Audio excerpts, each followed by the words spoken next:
Assalamualaikum warahmatullahi wabarakatuh. Bismillahirrahmanirrahim. Alhamdulillahirabbil alamin. La ilaha illallah wahdahu la syarikalah.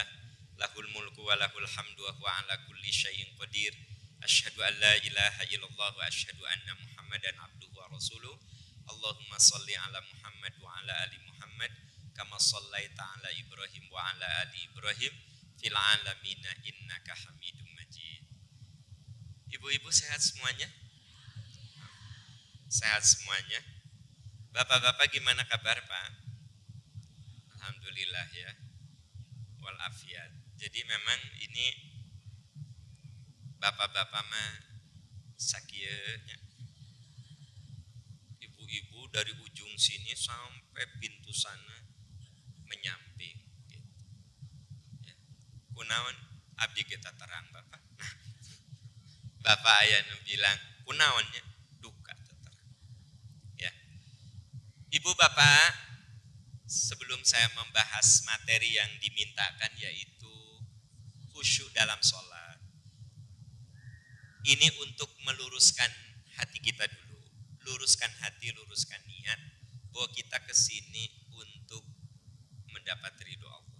Nah, apabila Bapak Ibu datang ke sini nawaitunya saya ingin dapat ridho Allah. Ya. Nah, maka nanti setiap langkahnya jadi pelebur dosa. Innal hasanat yudhibna sayyi'at. Setiap langkah itu jadi pelebur dosa. Yang kedua apa?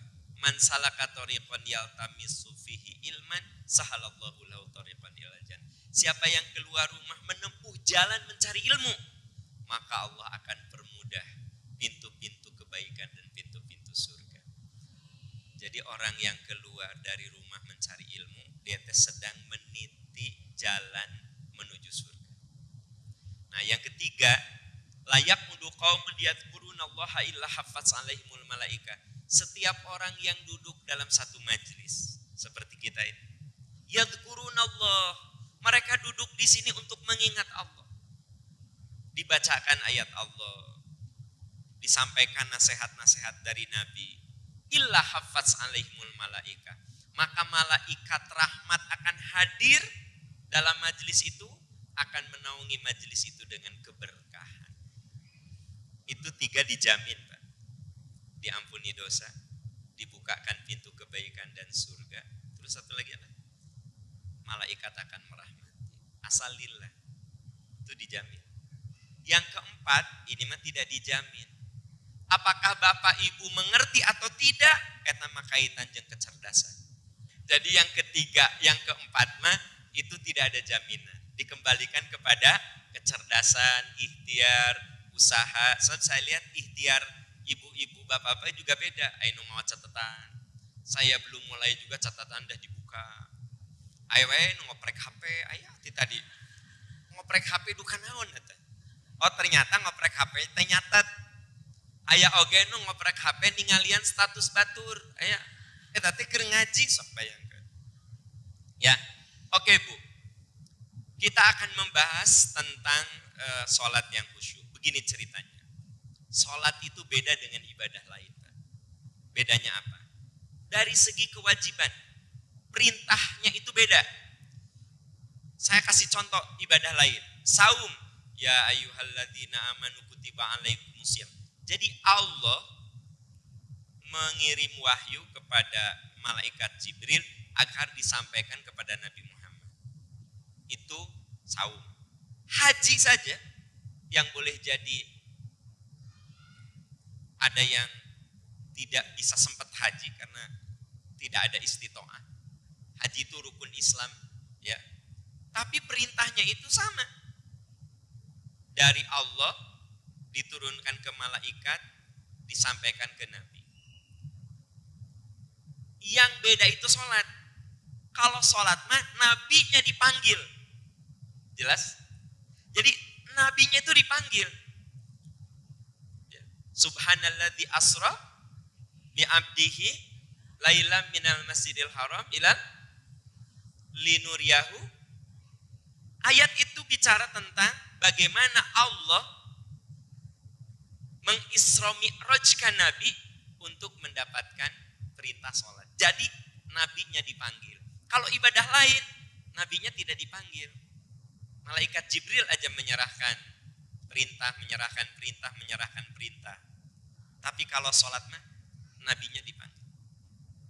Itu yang harus Anda perhatikan bedanya ibadah sholat dengan yang. Terus yang kedua, sholat itu di dalam hadis riwayat Imam Muslim, inna awwala ma yuhasabul abdu yaumal qiyamah as-shalah. Yang pertama kali dihisab adalah sholat. Jadi sebelum amal-amal lain, sholat. Itu yang kedua. Yang ketiga, ketika Nabi akan wafat,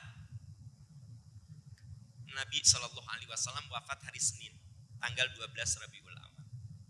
Jadi Nabi Muhammad itu wafatnya Senin. Makanya kalau ada yang bilang, ini resepnya pupus nanti Jumaah, jadi kesannya mun maut Jumaah lebih bagus. Hari Nabi Senin. Terus kumahata. Jadi sebenarnya mati mah bukan Senin, bukan Salasa, bukan Rebo. Dalam keadaan apa kita mati? Ayah nu meninggal sedang azan.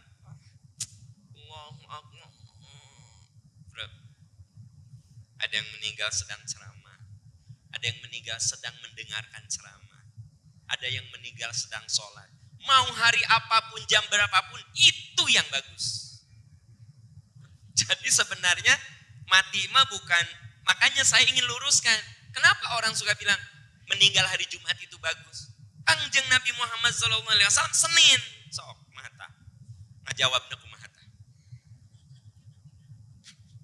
Udah gitu kan, hari meninggal makan Allah yang menentukan. Nah jadi balik ke yang tadi. Nabi wafat hari ba'da sholat subuh Nabi masuk ke kamar. Jadi beliau itu sholat subuh hari Senin tanggal 12 Rabiul Awal itu masih sempat mengimami sholat. Tapi suaranya pelan. Karena memang beliau sedang sakit. Allahu Akbar. Abu Bakar sebelahnya mengeraskan. Allahu Akbar. Sami Allah. Sami Allah. Bu, ini yang kemudian Bapak Ibu, kalau sholat di Masjidil Haram, di Masjid Nabawi, padahal sound sistemnya udah top, paling baik di dunia. Tapi kenapa diulang? Sebenarnya untuk merekam peristiwa ketika Rasulullah akan wafat. Ketika Rasulullah akan wafat. Ya, gitu. Nah itu jawabannya. Karena merekam peristiwa yang terjadi di hari yang sangat bersejarah. Kenapa saya katakan sangat bersejarah, Bu? Karena itulah terakhir Rasulullah mengimami sholat. Terakhir Rasul mengimami sholat. Lalu selesai sholat, Rasul masuk ke kamarnya.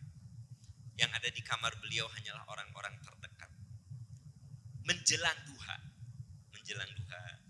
Rasul minta kepada istrinya agar disediakan segayung air. Lalu beliau memasukkan kedua tangan. Dan dengan tangan yang basah, Nabi mengusap wajahnya. Allahumma hawwin alaina fi syakaratil maut. 3 kali beliau. Allahumma hawwin alaina fi syakaratil. Allahumma hawwin alaina. Dan setelah itu beliau mengatakan as-salata, as-salata, as-salata wa ma malakat aimanikum. Ternyata wasiat terakhir ketika Rasulullah akan menghembuskan nafasnya setelah beliau mengatakan, ringankan ya Allah kami dari sakitnya syakaratul maut. Jaga kalian oleh kalian sholat. Jaga oleh kalian sholat. Jaga oleh kalian sholat. Makanya Bu, Pak, ini harus jadi pola. Kalau anak ibu misalnya mau piknik, adiknya sholat. Jadi pesan kita kepada anak, kepada siapa. Jadi kalau suami mau pergi ke kantor, ayah jangan lupa sholat sesibuk apapun di sana ya. Gitu. Nah, jadi artinya yang harus jadi pesan utama kita itu sholat. Gitu loh. Kalau Anda merencanakan satu kegiatan, selalu nanti sholat jam berapa di mana, gitu loh, ya kan sok ayah geningannya kegiatan acara. Nah, sholat nggak ada. Nah, jadi saya ingin ceritakan sama Anda, ketika Rasulullah akan wafat saja, wasiat beliau justru adalah sholat. Gitu. Bahkan saudara-saudara sekalian, ketika Nabi Ibrahim alaihissalam oleh Allah diperintahkan menempatkan putranya, yaitu Ismail, di kota Mekah. Nabi Ibrahim itu suami yang soleh, punya istri yang soleh, anak-anaknya soleh, keluarga yang luar biasa bahagia. Ibu ingin enggak keluarganya seperti keluarga Nabi Ibrahim? Pengen. Pengen enggak keluarganya seperti keluarga Nabi Ibrahim? Pengen. Tapi Nabi Ibrahim teh istrinya 2. Jadi terjadi kumaha sih.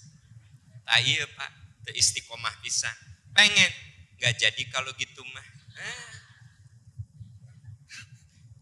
Iya, itu teh saya kalau ceramah gitu. Pengen enggak keluarganya seperti keluarga Nabi Ibrahim? Pengen, pengen. Tapi Nabi Ibrahim istrinya 2. Terjadi cenah gitu. Hari ibu nu pentingnya suaminya soleh, istrina saroleh, anak-anaknya saroleh. Terus apa masalahnya? Nah, balik ke yang Nabi Ibrahim ketika beliau diberi putra namanya Ismail dari istri keduanya yaitu Hajar, yang Sarah, ibu Sarah itu ditempatkan di Palestina. Sementara Hajar, ibu Hajar ditempatkan di Mekah. Mekah saat itu jangan dibayangkan seperti sekarang. Itu padang pasir tandus, tidak ada kehidupan. Sampai dulu itu kota Mekah disebutnya juga kota Bakkah. Inna awwala baitil linnas lilladzi bi Bakkah. Rumah yang pertama kali dibangun itu di Bakkah, bukan Mekah. Bakkah. Bakkah itu diambil dari kata baka, artinya menangis. Bakkah artinya apa? Orang yang ada di situ bakal menangis karena bakal mati di situ. Tidak ada air. Bu, Pak, kalau nggak ada air pasti mati. Nangis. Lalu Nabi Ibrahim diperintah oleh Allah untuk menempatkan putranya di lembah yang tidak ada air, tidak ada pepohonan. Ditempatkanlah Ismail dan Siti Ibu Hajar di situ.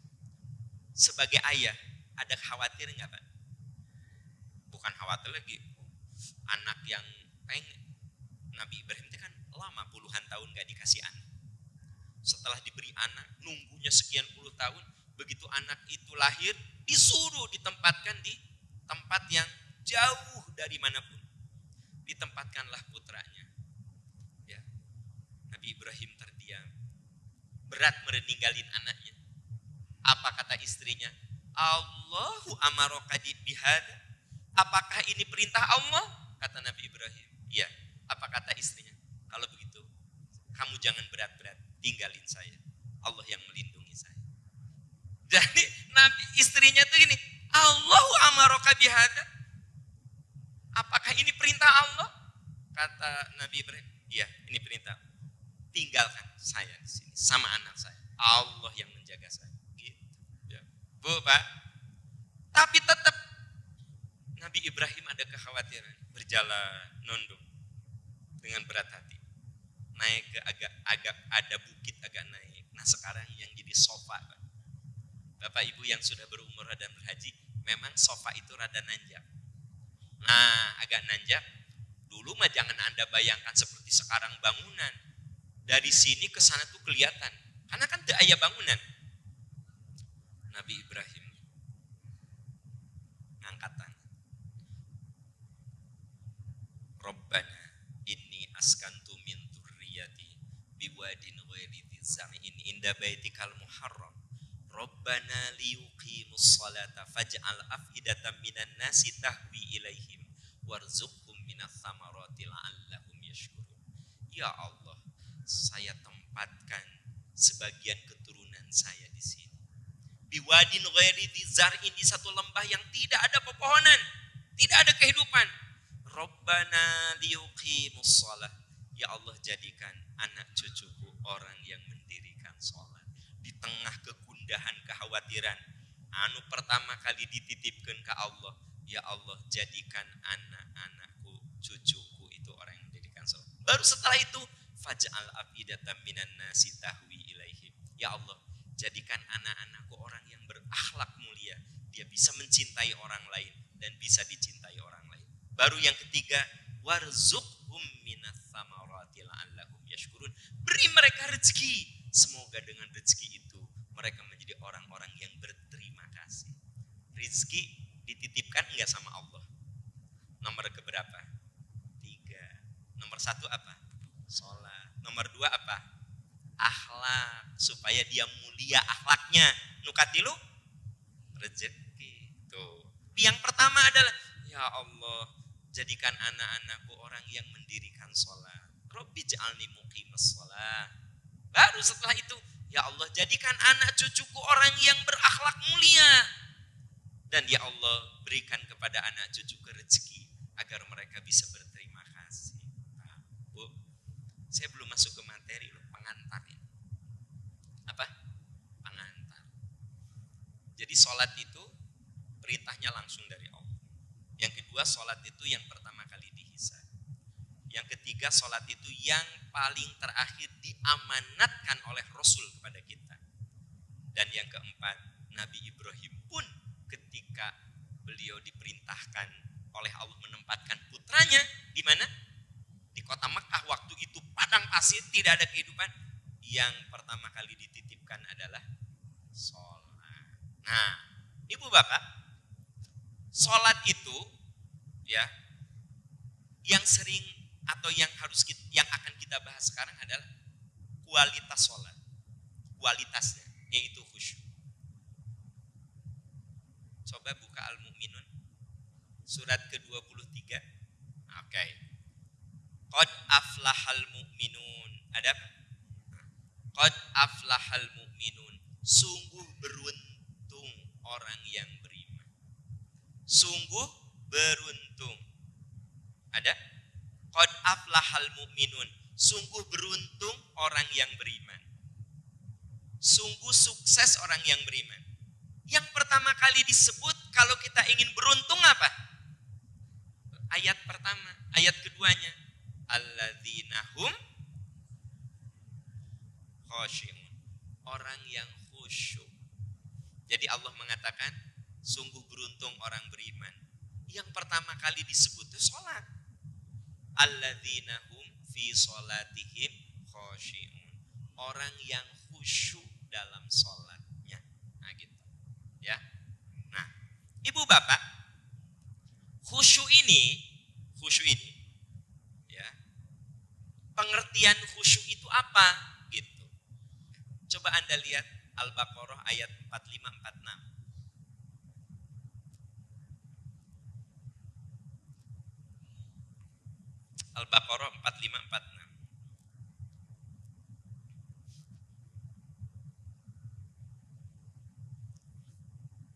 Sudah ditemukan? Wasta'inu bis-sabri was-shalah. Wa innaha lakabiratun illa 'alal. Mohonlah pertolongan kepada Allah dengan sabar dan sholat. Ya. Sesungguhnya sholat itu berat kecuali bagi orang-orang yang khusyuk. Ini ada yang menarik di sini. Ternyata Bu, Allah mengatakan yang jadi penolong kita itu sabar dan sholat. Tapi sholatnya bukan sekedar ruku dan sujud, yaitu sholat yang khusyuk. Jadikan sholat dan sabar sebagai penolong. Saya ingin tanya, siapa yang hidupnya tidak pernah bermasalah? Tidak pernah ada punya masalah dalam hidupnya? Angkat tangan. Saya kasih hadiah umroh.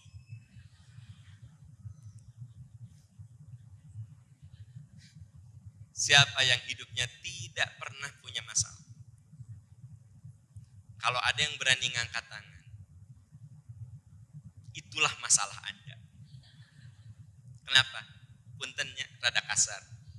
Hanya orang yang sakit jiwa, yang tidak pernah ada masalah. Jalan we tegaduh KTP ge. Acuk compang camping, KTP nggak punya, uang nggak punya, baju hancur. Tapi apa? Justru ciri bahwa dia itu jadi maaf agak kasar, hanya orang gila yang gak punya masalah. Lempeng mah. Jadi selama kita hidup, saya dan Anda punya masalah. Karena hidup itu akan diwarnai dengan ujian. Itu ciri hidup. Ya. Ibu Bapak tahu kan karakter hidup. Karakter hidup tiga. Satu, hidup itu fana. Dua, hidup itu ujian. Tiga, hidup itu tempat beramal. Itu karakter hidup. Ada berapa Pak? Bu, oh, tiga ya. Satu, hidup itu. Bu, Pak, apa sih yang abadi dalam hidup? Tidak ada. Bapak dulu rambut hitam, nanti lama-lama ada putihnya. Saya lagi cerita apa, Bu? Hidup itu fana. Nanti ayatnya akan saya tunjukkan. Yang kedua, hidup itu ujian. Selama kita hidup pasti diuji. Enggak, saya lagi mau menjelaskan, jadikan sholat dan sabar penolongmu. Ada kata-kata penolong. Kenapa? Karena memang hidup mah pasti hidup tuh fana. Enggak ada yang abadi. Bahkan orang secerdas apapun bisa lupa loh. Terus apalagi dunia itu ujian. Pak, Bu, ujian demi ujian selalu kita hadapi. Ya, selalu kita hadapi. Ibu Bapak, ya, hidup itu ujian. Bahkan di dalam, menurut Al-Anbiya ayat 35, ujian itu dua, baik dan buruk. Ujian itu ada berapa? Baik dan wanablukum bisyarri wal khairi fitnah. Kami akan mengujimu dengan baik dan buruk. Kalau ibu-ibu, bapak-bapak sekarang lagi sehat kan bisa ke sini? Itu ujian apa? Kebaikan. Tapi ada enggak saudara kita yang pengen ke sini tapi sekarang berbaring? Sakit? Itu ujian apa? Keburukan. Selalu gitu. Bahkan di dalam ujian kebaikan suka ada ujian keburukan. Ibu, kalau ibu punya suami kaya raya, tajir tak terhingga. Ujian kebaikan? Ujian kebaikan keburukan. Nah, kata teman-teman teteh eta suami teteh ini benghar gitu. Dipuji kan?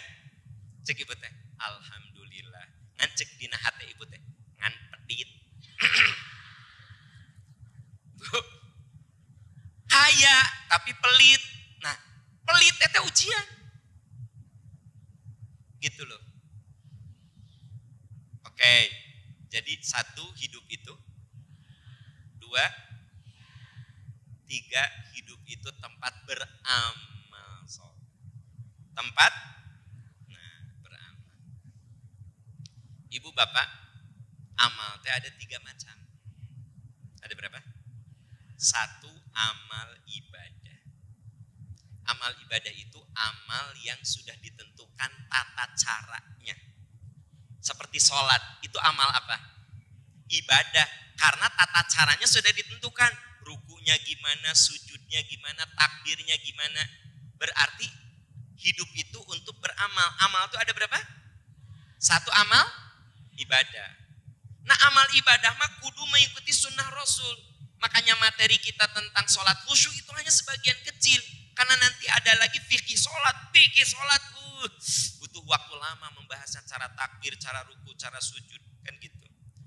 Ya, kalau ingin tahu semua ya di buku yang saya tulis itu sudah ada di Sudah Benarkah Sholatku. Tadi itu saya. Bu, punten Pak, sekedap. Nah, ini mah lebih bicara teknis. Sudah benarkah sholat? Dari cara ruku, sujud, bacaan, semua ada di sini. Nah, ini namanya amal ibadah. Kedah leres, tong ngarang-ngarang. Kudu sesuai sunnah Rasul. Nah, itu amal ibadah. Ya. Yang kedua, amal soleh. Kalau amal soleh mah amal yang diridhoi Allah. Tapi caranya tidak ditentukan. Kalau tadi mah kan amal yang sudah ditentukan tata caranya. Kalau amal soleh mah tidak ditentukan tata caranya. Yang penting Allah ridho. Contoh, ibu, ada enggak tata cara dari Nabi? Kalau suami pulang, ibu harus bagaimana? Detil gitu, ada enggak? Yang ada adalah Kalimat yang umum. In ro'aitaha sarrotka. Wanita solehah itu kalau suami memandang enak dilihat. Enak dilihat. Itu namanya amal Jadi ada amal ibadah, ada amal. Yang ketiga amal jariah. Wah, ini amal terdahsyat saudara-saudara. Ya, jadi amal terdahsyat itu amal jariah. Kenapa katakan terdahsyat? Karena Anda cuma satu kali melakukan terus. Seperti mesin amal. Bekerja terus. Saya kasih contoh begini. Kalau Bapak sholat duha, kapan Anda dapat pahala duha? Saat melakukan. Besoknya Anda tidak melakukan, tidak dapat pahala. Kapan Bapak Ibu dapat pahala ibadah majelis taklim? Kalau Anda datang hari ini, besok ada pengajian di sini, Anda nggak datang. Kalau Anda hari ini datang, Anda berpahala. Besok tidak datang, tidak dapat pahala. Beda dengan amal jariah. Amal jariah, sekali beramal, just every morning, every night, ya, every day ngalir. Tiap, contoh lah. Misalnya waktu mengganti karpet ini, DKM mengatakan, Bapak Ibu mangga, bisa ada yang berwakaf. Ini masjid akan diganti karpetnya. Sok, anu 10.000 mangga, anu 100.000 mangga, anu 100 juta mangga. Semampunya masing-masing. Yang gak mampu nu penting niat, pengen. Tapi da 32 artos koyong, tapi 32 artos. Tahu, kabayang gak sama Anda? Adalah jamaah nu ngaluarkeun 10.000, 100.000. Kabayang teh ngan sakali ngaluarkeun teh. Belum. Tiap hari ieu masjid dianggo salat. Cerdas, jadi orang cerdas itu dia berwakaf. Ciri orang cerdas. Karena satu kali kan dia ngeluarin 10.000. Kabayang teh ieu karpet udah sabaraha tahun dah. Unggal dinten aya nu netepan. Pahalanya teh Anda teh dapat terus. Itu namanya amal jariah. Jadi saudara-saudara sekalian, ternyata hidup itu satu. Fana. 2, ujian. 3, amal. Lanjut. Saya lagi cerita apa, Bu? Jadi, balik lagi ke ayat yang tadi. Wasta'inu bisobri wassalah. Jadikan sabar dan sholat sebagai penolongmu. Kenapa? Sabar dan sholat kudu jadi penolong. Sebab hidup mah pasti ada masa. Karena hidup itu tadi saya bilang apa? Fana, ujian, tempat beramal. Nah Bu, Pak, fana, ujian, tempat beramal, ini dijelaskan di An-Nahl 9697. Nah, Ibu Bapak, di ayat, balik lagi ke Al-Baqarah 4546. Jadikan 4546, 4546. Jadikan sholat dan sabar sebagai penolong. Dan itu berat kecuali atas orang yang khusyuk. Orang khusyuk itu apa? Lihat ayat berikutnya. Orang yang yakin akan menemui Tuhannya dan akan kembali kepadanya. Alladzina yadunnuna annahum mulaqu rabbihim. Orang-orang yang yakin akan bertemu dengan Allah dan akan kembali kepadanya. Jadi Pak, Bu, khusyuk itu dimulai dari apa? Yakin kita akan pulang kepada Allah.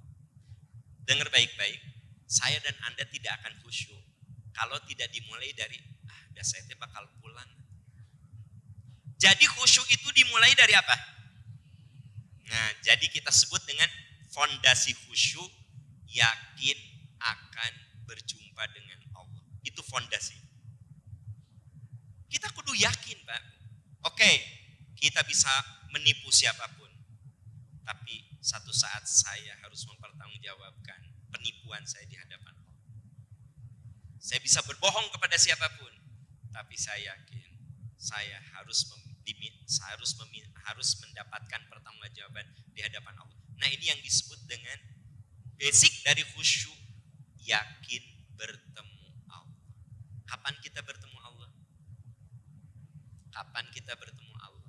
Saat ruh dan jasad kita berpisah. Kapan itu? Gaib. Karena mati itu kita tidak tahu sebabnya apa. Waktunya kapan, di mana, gaib. Makanya mati itu pasti, tapi misterius sebabnya, waktunya, tempatnya. Tidak ada yang paling pasti kecuali kematian. Karena begitu datang waktunya, gak ada yang bisa nolak. Oleh sebab itu, persiapkan mental bahwa saya akan bertemu Allah. Nih sebelum bicara khusyuk nih, yakin bertemu Allah. Dan kapan kita bertemu Allah? Saat ruh itu lepas dari jasad. Kapan itu? Sebabnya gak tahu. Coba perhatikan, saudara kita yang sudah wafat, sebabnya kan beda-beda. Ada yang sakit dulu, ada yang kecelakaan, ada macam-macam beda. Waktunya juga gak tahu. Bisa bapak-bapak duluan, ibu-ibu duluan, saya belakangan. Atau malah saya belakangan, Anda duluan. Kan kita gak tahu ya. Ya bisa Anda duluan, saya. Atau saya belakangan, ibu bapak. Tapi boleh jadi Pak. Boleh jadi Pak, saya yang duluan. Mungkin gak? Saya duluan menyolatkan ibu bapak. Saya duluan menyolatkan ibu. Nah, sebelum kita menghadapi kenyataan yang pasti terjadi, yaitu kematian, maka kalau kita ingin beruntung seperti yang ayat tadi awal saya sampaikan, Al-Mu'minun ayat 1 dan 2, ya. Nah, ibu bapak, sebelum kita dipanggil oleh Allah, mari kita perbaiki kualitas sholat kita, yaitu sholat yang sampai pada derajat khusyuk. Ya, bagaimana caranya sholat khusyuk? Satu, cara agar sholat khusyuk. Satu, kalau tadi basic khusyuk, apa basic khusyuk? Dasar khusyuk, fondasi khusyuk apa? Yakin akan pulang dan bertemu Allah. Itu Al-Baqarah ayat 45-46. Alladzina yadunnuna annahum mulaqu rabbihim wa annahum ilaihi rajiun. Orang yang yakin, yadunnun itu yakin, mulaqu rabbihim, bertemu dengan Allah. Ya. Yadunnuna annahum mulaqu rabbihim wa annahum ilaihi rajiun, dan mereka yakin kembali kepadanya. Itu basic khusyuk. Sekarang cara agar khusyuk. Satu, hudurul qalbi. Hudurul qalbi itu jadikan sholat sebagai kebutuhan. Apa?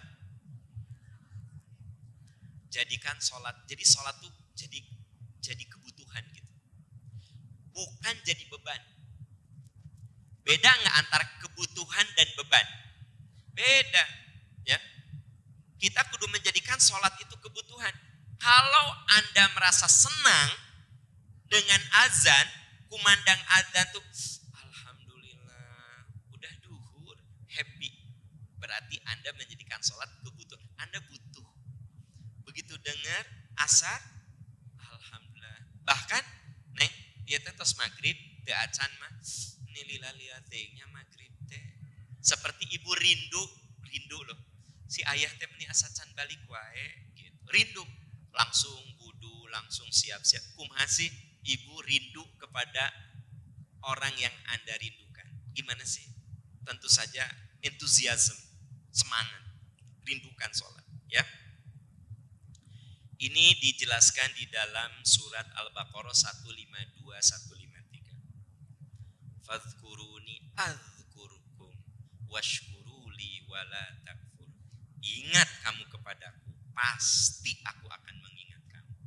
Artinya, jadikan ingat kepada Allah, kan sholat itu sarana untuk mengingat Allah.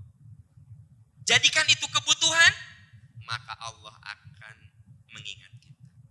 Jadi jadikan sholat itu sebagai Nah, gini Bu, Ibu kalau nyuruh anak sholat, jangan ada unsur menakut-nakuti. Jadi dia jadi benci gitu loh. Sesuatu yang bikin dia takut itu benci. Beri harapan. Udah sholat belum? Belum. Ya Allah, itu udah jam 2:04 sholat. Kamu teh mau disayangi Allah. kamu teh mau dicintai Allah, kamu teh mau pengen bareng sama para nabi, sok sholat biar bareng dengan para nabi. Positif apa negatif? Itu tuh.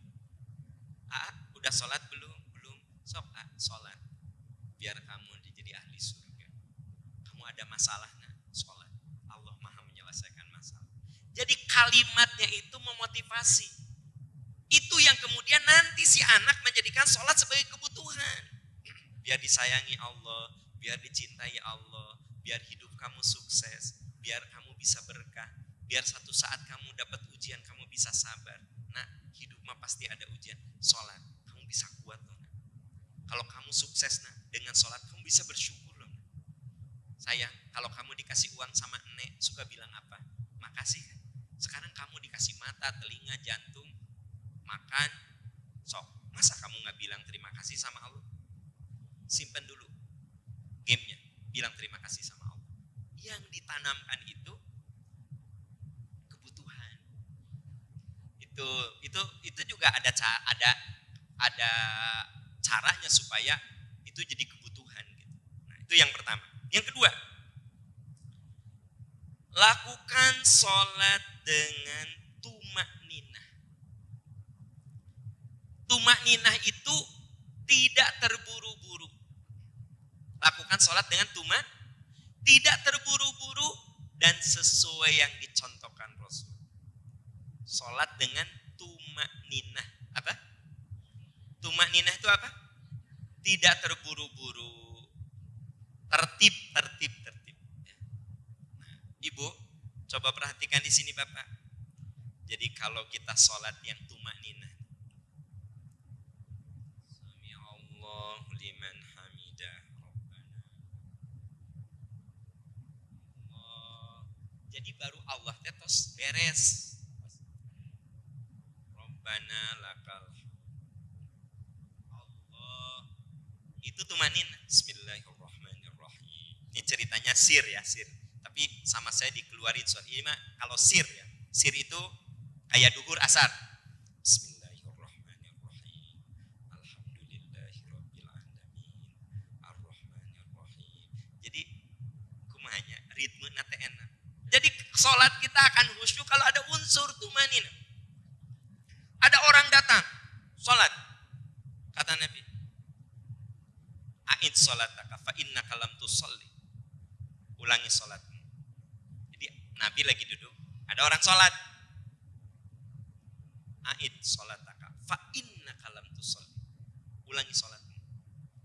Cuk. Ulangi sholatmu. Ulang dugi katilu kali. Baru setelah itu Nabi mengatakan, sholatlah dengan tumak nina. Takbirlah kamu sampai tumak nina. Rukulah kamu sampai tumak nina. Sujudlah kamu sampai tumak nina. Sujud yang tumak nina tuh sampai gerakannya udah semua. Misalnya sujud, tep, dahi, hidung nempel di tempat sujud. Maaf Bu, kalau sujud bukan hanya dahi saja, hidungnya tempel ke. Bu, Pak, jadi ternyata itu tumak nina. Dahi, hidung nempel, begitu tep nempel semua. Nah, baru subhana rabbiyal a'la. Subhana rabbiyal a'la. Atau subhanaka Allahumma rabbana wa bihamdika Allah. Kapan Anda baca itu? Ketika benar-benar Anda sudah plep posisinya gitu. Jadi khusyuk itu yang pertama, rindukan sholat, lakukan dengan tumak ninah. Ya, jangan terlalu terburu-buru, kudu tertib. Bahkan ketika Bapak tertinggal sholat, Nabi menegur orang yang terburu-buru. Nabi udah sholat, udah mulai suara orang, kubuk, lari. Ngejar apa? Ngejar rakaat. Kata Nabi, saya dengar ada keributan tadi. Iya ya Rasulullah, saya datang terlambat, saya wudu, saya lari. Kata Nabi, kamu tidak perlu terburu-buru. Datang dengan tumanina. Apa yang kurang kamu tambahin. Ya, biarin aja, nyantai.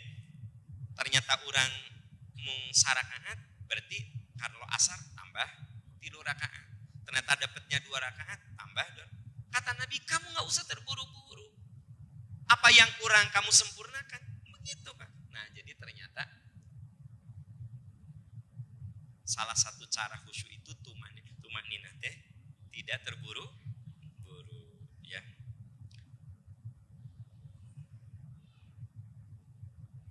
Yang ketiga, fahami maknanya.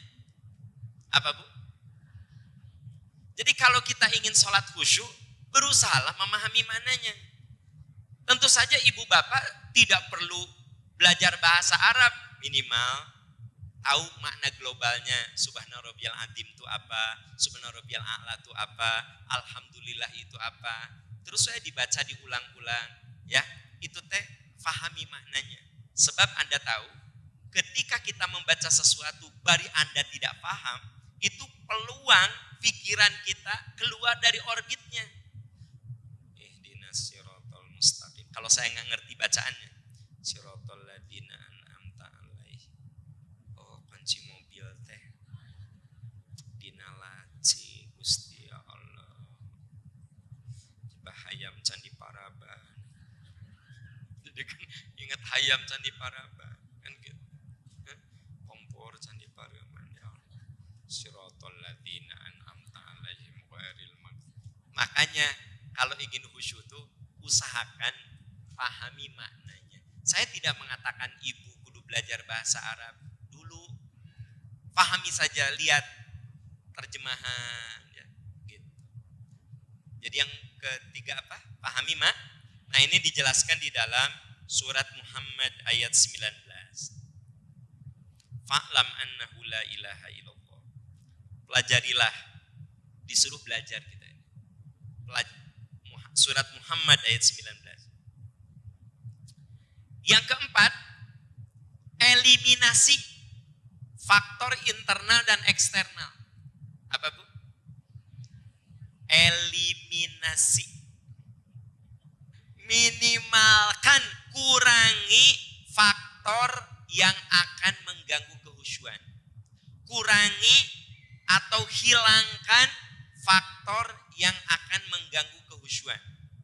Nah, faktor yang mengganggu kehusyuan itu bisa internal, eksternal. Bisa dari dalam, bisa dari luar. Kurangi faktor yang akan mengganggu Contoh, internal. Kalau ibu bapak lapar banget, Nabi nyuruh makan dulu baru sholat. Iya, Nabi nyuruh makan dulu baru sholat. Ulah waka sholat duhur. Anda teh pulang dari pengajian, begitu nyampe rumah ibu-ibu adzan, tapi ibu lapar teh. Di meja makan tos ayat tuang. Idakut di malasya, kalau kamu sudah disiapkan makan, makan aja dulu. Lebih baik ingat sholat saat makan daripada ingat makan saat. Nah, jadi mengganggu. Berarti apa? Kurangi faktor yang mengganggu kehusyuan bersifat internal. Lapar, tuang heula. Haus, eueut heula. Itu mengeliminasi faktor internal. Terus ada lagi faktor eksternal. Nah, faktor eksternal, Bu, mun ek salat, upami TV ngaganggu pareuman heula. Mun suara radio ngaganggu pareuman heula. Ayeuna mah nu sering ngaganggu teh HP. Ihdinas sirat. Tring.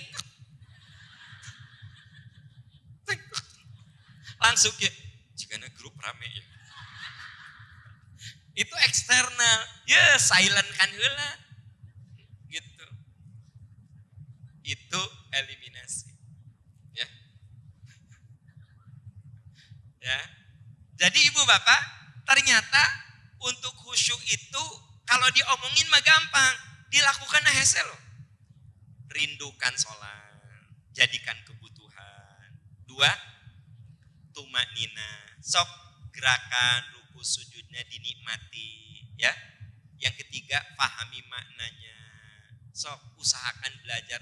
Yang keempat, eliminasi, kurangi, hindari faktor internal dan eksternal. Jadi mulai hari sekarang jangan pernah sholat dalam keadaan menahan apapun. Ya. Ibu bapak, Kalau sholat kita khusyuk, terakhir nih, kalau sholat kita khusyuk, terus dilatih, diasah. Nanti kalau meninggal, kan orang khusyuk tadi basicnya apa? Alladzina yadunun, orang yang yakin bertemu dan kembali kepada Allah kan? Tadi yang Al-Baqarah 45-46. Nah, basicnya itu orang yang yakin bertemu dengan Allah. Nah, makanya orang yang khusyuk sholatnya, kalau meninggal, ruhnya tersenyum, bahagia, happy, karena dia akan berjumpa dengan Sang Penciptanya. Anda lihat surat Fussilat ayat 30. Jadi kalau meninggal itu apa? Senang, happy, bahagia. Coba lihat surat 41 ayat 30. Innalladzina qalu rabbunallah tsumastaqamu tatanazzalu alaihimul malaika alla takhafu wala tahzanu wa absyiru bil jannati allati kuntum tu'adun. Orang yang mengatakan Tuhan kami adalah Allah, terus istiqomah, lurus, lempeng, khusyuk dalam ibadah, tekun dalam ibadah. Kalau dia meninggal, tatanazzalu alaihimul malaika, malaikat nanti nyambut ruhnya. Apa kata malaikat? Allah takhafu, kamu jangan takut. Wala tahzanu, kamu jangan sedih. Wa absyiru bil jannatil lati kuntum tu'adun. Bergembiralah, surga sudah menunggu kamu. Apa kata malaikat? Surga sudah. Mata orang yang khusyuk kalau meninggal tuh ruhnya tersenyum, bahagia, happy. Bahkan dalam hadis Bukhari dikatakan, Qadimuni, cepat saya kuburkan. Begitu dikuburkan, diuruk dengan tanah, datang malaikat, nam solihat, istirahat kamu yang tenang sampai Allah bangkitkan. Semoga kita termasuk kelompok seperti itu. Itu saja Ibu Bapak yang bisa saya sampaikan. Insya Allah di lain kesempatan kita bertemu lagi ya di sini. Mungkin ada acara kapan-kapan ketemu lagi di sini. Semoga Allah memberkahi kita. Kita akhiri dengan doa kafaratul majlis. Subhanaka Allahumma wa bihamdika asyhadu an la ilaha illa anta astaghfiruka wa atubu ilaik. Rabbana atina fid dunya hasanah wa fil akhirati hasanah wa qina adzabannar. Amin ya arhamar rahimin. Amin ya rabbal alamin.